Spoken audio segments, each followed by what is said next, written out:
প্রিয় শিক্ষার্থী বন্ধুরা, আমাদেরকে আমি আগেই বলেছিলাম একাদশ শ্রেণীর টেবের টাকা মিলবে আর যথাসময়ে পাওয়া যাবে। দেখো, আজকে 7 তারিখ। বর্তমান যে পত্রিকা, সেই পত্রিকায় দেখো একটা ডেট দিয়েছে।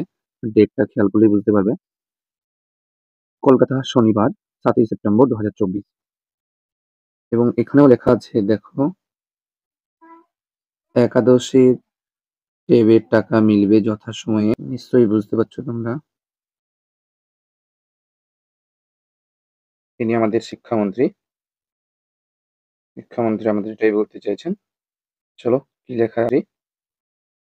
শিক্ষামন্ত্রী আমাদের এটাই বলতে চাইছেন। চলো, কি লেখা আছে পড়া যাক।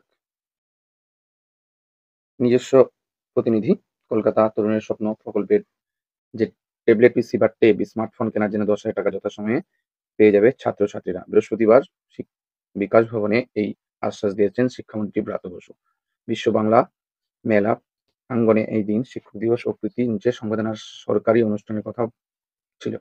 অবশ্য আগে বাতিল করে রাজ্য সরকার। এদিন শিক্ষামন্ত্রীও আনুষ্ঠানিকভাবে স্বীকার করেছেন, আরজিকর হাসপাতালের অনভিপ্রেত ঘটনার পরে সাড়ম্বরে শিক্ষক দিবসের অনুষ্ঠান করার পরিস্থিতি নেই।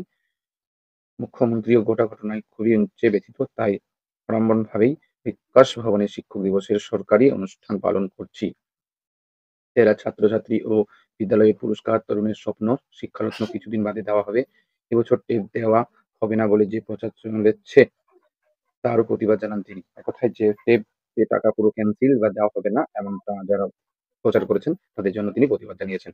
আসলে টেপের টাকা দেওয়া হবে, তবে কিছুদিন পর। এটা আমি আগের ভিডিওতে যেটা বলেছিলাম যে তোমাদের টাকা দেওয়া হবে, হয়তো বিশেষ কোনো কারণে টাকাটা 5ই সেপ্টেম্বর দেয়নি, কিন্তু তোমাদের নির্দিষ্ট সময়ে হয়তো টেপ কিনা 10,000 টাকা দেবে।